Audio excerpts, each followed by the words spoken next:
But we can actually show that Islam is actually polytheistic in its core. That Islam is definitely not idolatry.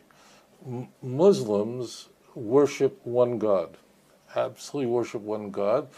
There are Christians who make claims about Islam that they worship moon gods. That's absolute nonsense.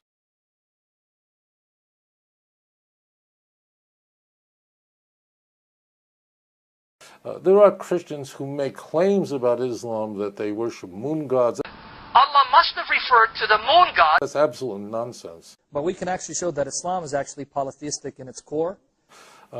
Muslims worship one God. They're very clear about that in Surah 2, 163. It's very clearly outlined in the Quran that there is no else, just one God. And therefore, Islam has a unique status in that they are not idol worshippers at all. They worship one God.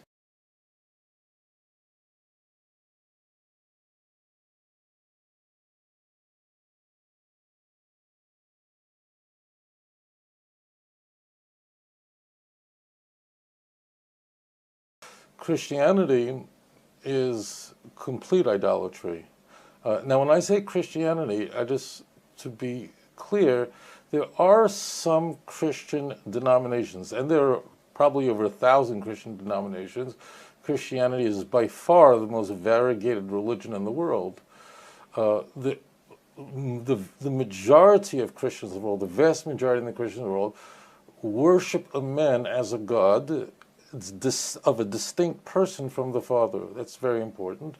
And they believe in what is called the doctrine of the Trinity, which was a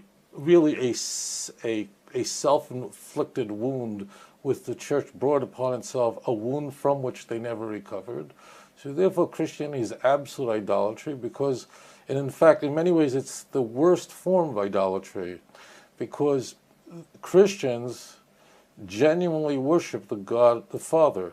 They worship the Father as the God, as the creator of the universe, but in addition to him, they worship Jesus. Now it's very important. Almost all Trinitarians worship Jesus as a distinct person from the Father. So that means they have a husband, God, but they have on the side somebody else who they pray through, who they pray to, and therefore it's complete idolatry.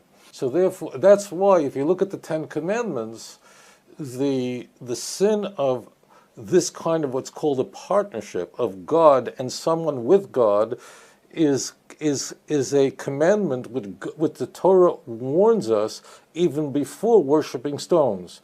The Ten Commandments in Exodus 20 begin, I am the Lord your God who took you out of Egypt from the house of bondage. Lo yihye lecha Elohim achem al panai. You shall have no other gods upon my face. And this is what Elijah was facing in 1 Kings 18. Jews who, they worship Baal. But it's very clear they also worship God, the God of Israel. They worship both. And Elijah asked them, how long are you going to try to have both? This is the worst thing. So,